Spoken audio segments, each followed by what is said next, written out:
Italy سال 2019 میں کم و بیش 30,850 غیر ملکیوں کو موسمی امیگریشن دے گا۔ اٹلی کے نائب وزیر اعظم و وزیر داخلہ ماتیو سالوینی نے اعلان کیا ہے کہ فی الحال ان کا اوپن امیگریشن کھولنے کا کوئی پروگرام نہیں ہے، البتہ وہ پچھلے سال کی طرح اس سال بھی عارضی موسمی کام کے حوالے سے کوٹا امیگریشن مارچ تک کھلوانے کا ارادہ رکھتے ہیں۔ اس کوٹے میں 18,000 موسمی کام کے ویزے جاری ہوں گے۔ موسمی امیگریشن کیا ہوتی ہے، اس کے بارے میں اٹلی کی امیگریشن امور کے ماہر اور جنرل مینیجر جذبہ نیوز یورپ محمود اصغر چودھری کا کہنا ہے، یہ اٹلی کا موسمی کام کا ویزا ہے اور جو اٹلی میں موجود کوئی ایسی فرم نکلوا سکتی ہے جو اس کا تعلق موسمی کام سے ہو، یعنی کھیتی باڑی سے ہو یا کسی تفریحی مقام پر ان کا کوئی ریسٹورنٹ ہو۔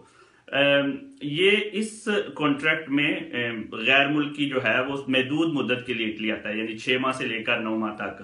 پاکستان کے ساتھ بھی اٹلی کا معاہدہ ہے، اس لیے پاکستان سے بھی مزدور اٹلی میں اس سلسلے میں آ سکتے ہیں اور امیگریشن لے سکتے ہیں۔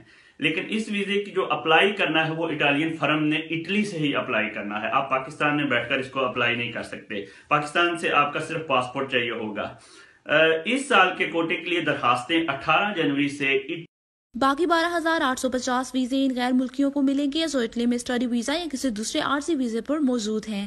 جی، اگر آپ اٹلی میں اسٹڈی ویزا اسٹڈی کر رہے ہیں اور اسٹڈی ویزے پر موجود ہیں، یا آپ گزشتہ سال میں موسمی امیگریشن پر آئے تھے اور ابھی بھی آپ کی سوجورنو جو ہے وہ ویلڈ ہے، تو آپ کے لیے یہ بہترین موقع ہے کہ اس امیگریشن میں اگر آپ کو کوئی جاب کا کانٹریکٹ مل جائے تو آپ اپنی عارضی سوجورنو کو مستقل سوجورنو میں تبدیل کر سکتے ہیں، یعنی آپ اٹلی کے مستقل ڈاکومنٹس لے سکتے ہیں، یعنی آپ اسٹڈی ویزے کو ورک پرمٹ میں کنورٹ کر سکتے ہیں۔ اطالوی میڈیا کے مطابق اس کوٹے میں 3,000 ویزے مستقل قیام والوں کے لیے بھی ہوں گے۔ خصوصی رپورٹ محمود اصغر چودھری۔